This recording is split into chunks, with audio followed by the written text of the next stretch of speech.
if you are going to Disney between now and let's say mid-September, I would avoid it at all costs.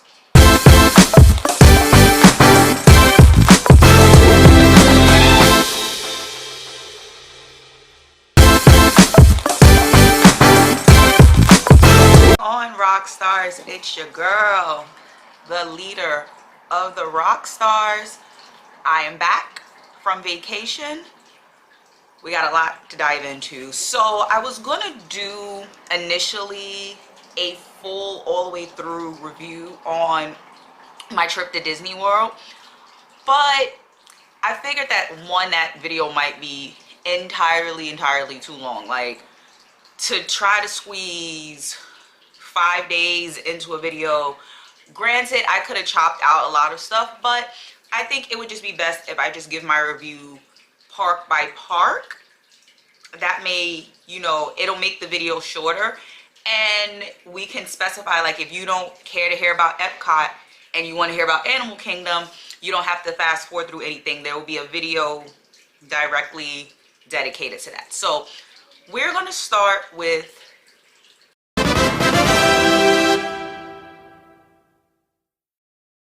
day one of the trip, and that was to Epcot. Now, for this trip, honestly, I will say I was not completely mind blown like my friends were, because when I was younger, I went to Disney every summer. That was like a reoccurring family trip. So Disney's one of those companies where they'll add a new attraction here and there, but for the most part you're building memories, so a lot of the stuff is going to remain the same. So Epcot to me really wasn't anything mind-blowing. One, if you are going to Disney between now and let's say mid-September, I would avoid it at all costs. One, because it's ridiculously hot in Florida right now. I don't know why people retire to Florida. I don't know how people move down there, because between the humidity, the heat, and the bugs, I have to live in the city. I can't live in the burbs if I was to ever move to Florida. Like, I don't know how y'all do it. But we got to Epcot. It was extremely crowded, shockingly. And I feel Epcot is really a park that if you're more so into, you're into cultural stuff, that's the park to go to. It's not many rides there. It's a lot of, you know what, I was getting ready to say something. All of the Disney parks are a lot of walking.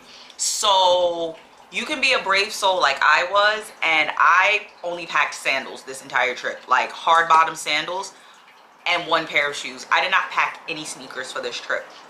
I did buy a pair of Crocs though while I was down there, but that'll be in another video. It's a lot of walking, so be prepared now. Ton of walking, you're gonna get your cardio in.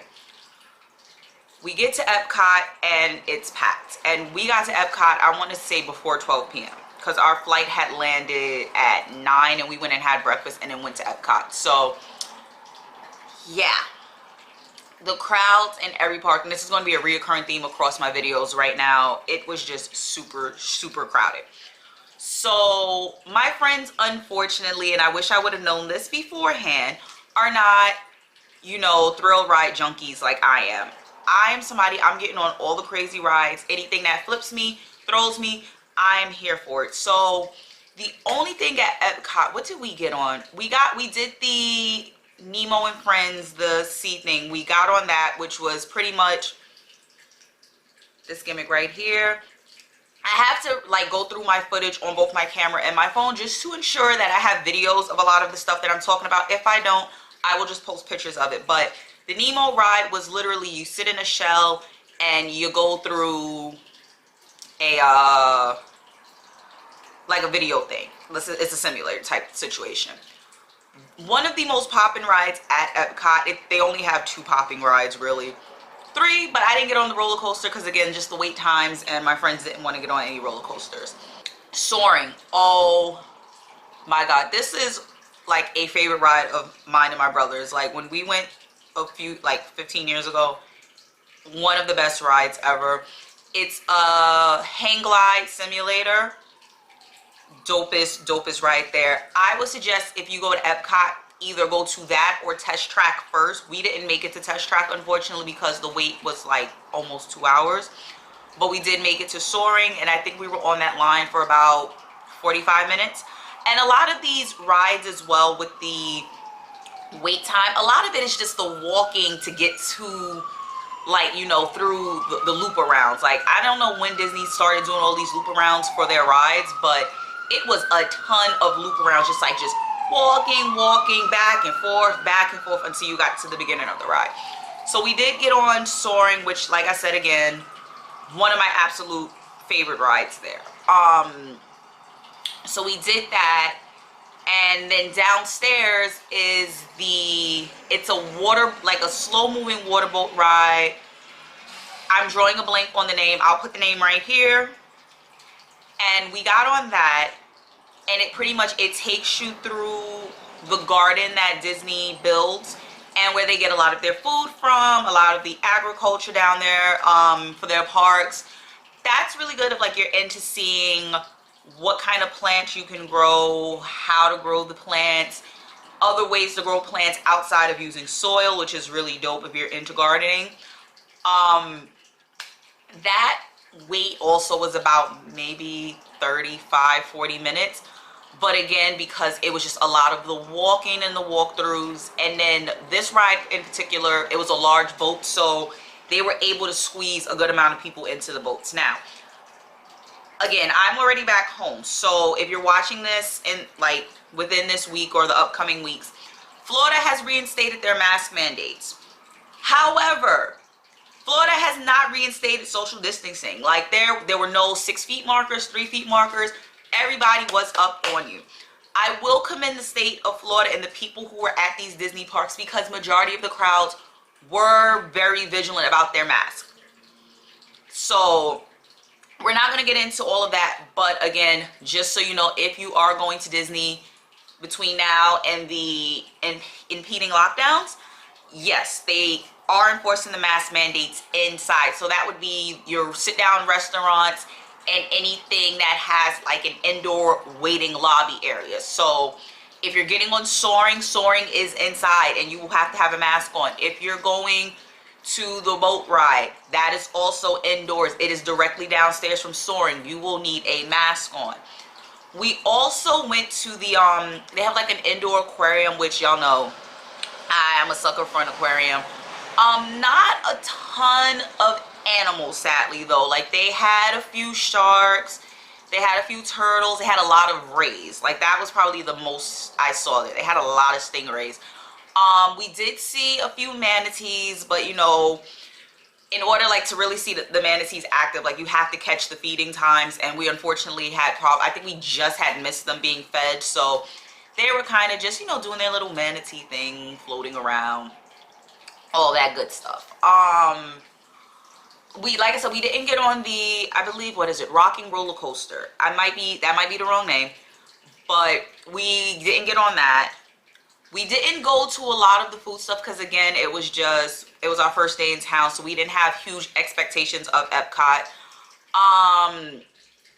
We did not eat at Epcot. Honestly, a lot of the stuff at Disney is overpriced. Like, they're charging $5 for a bottle of water, y'all. So I would suggest, once you get to Disney, you either buy a reusable cup or you bring a reusable cup like I did. I brought my glitter cup, and I had brought my tumbler, my customized tumbler that I had both of those for this trip, because yeah, it was just a lot to just keep spending on drinks to keep hydrated, because again, with 95+ degree weather and humidity, it was a mess. So you're going to need to be hydrated. Like I said, we actually we had breakfast before we got to Epcot, but we just didn't eat at Epcot because we had dinner reservations later on that night. So we actually did not eat in Epcot. I don't even think we brought any snacks at Epcot. We did stop at the souvenir shop on the way out. I totally forgot that I was traveling with shoppers. So if anybody, like if you know me in real life, you know I absolutely hate to shop. I hate everything about it. I hate having to go into stores. I hate having to interact if that's the case. They had to stop at every legit gift shop. So the one gift shop we did stop at, I did purchase a pair of light up ears, which were really super adorable, but they were really heavy. Like I wouldn't have thought, if had I known like that's what I was setting myself up for, I didn't know that the ears were that heavy. That was, I believe, the only thing I brought from Epcot. Again, I feel for $30, $35, $38 a pop for a pair of ears is a bit ridiculous. So I was not splurging on ears. I think I brought 3 pair of ears this entire trip. So yeah, I was done after that. As far as the characters, we did see Mickey and Minnie. So again, because you know the world of the panorama we're living in, the characters are not allowed to hug anyone, and you cannot get within 6. This was the only time social distancing I saw was enforced. They would have the characters behind some type of barrier, whether it was a guardrail or it was some type of hedge. The characters were behind it. So they would pretty much, if you got the characters' attention, they would stop, pose, wave. I was dressed as Cruella de Vil for Epcot, so they were actually pointing at my outfit and they adored it. So I don't think we saw any other characters at Epcot. And again, you kind of have to know the schedules for them because they're kind of just popping out at this point. All in all, I would say Epcot, again, because I really didn't, you know, care for Epcot too much. And this is just stemming from childhood. I didn't care for Epcot. I would say on a scale of 1 to 10, Epcot was maybe a 7.5, an 8. Again, like I said, we didn't do much walking around for all the food culture type of stuff. So, and unfortunately, just the wait times on a lot of rides are going to bite into a chunk of your day, guys. Like, just, I'm the type of person, like, I kind of know, like, when we left for this trip, I knew at every park what I wanted to get on, what I wanted to do. But again, when you're with people, you kind of got to feed into everybody's wants and needs. So a lot of the rides are going to cut in to your time. So if you know you're going to Epcot and you're wanting to get on soaring, as soon as you get to the park, you need to go to your first ride as soon as you get there. Do not walk around. Don't go past go. Don't collect $200. Go straight to the ride so you can at least get on the ride that you would like to get on. And then try to make sure everything you want to get on is either they're close to each other or they're on a path and a loop. So I'll talk about this more when I do my hotel review, because I feel the hotels and the parks are built similar in path structure wise. So we'll get into that in another video. But I would just say allow yourself to have a lot of time. And if you have children, it's going to be a reoccurring theme in these videos too. Please make sure you show your child a video of said ride before they get on it, because nothing sucks more than waiting 90 minutes for a ride for your child to freak out and say they don't want to get on it, because now that is an hour and a half of your time down the drain, folks. So I would just be conscious and mindful of your children and the wait time. That is all I can say about Epcot. Again, if you're into the culture and you're into the food, Epcot will be the park for you. So make sure you check it out if you are there and that's what you're into. And let's keep these reviews going. I have a few more parks. So this was day 1 of 5 at Disney World Orlando.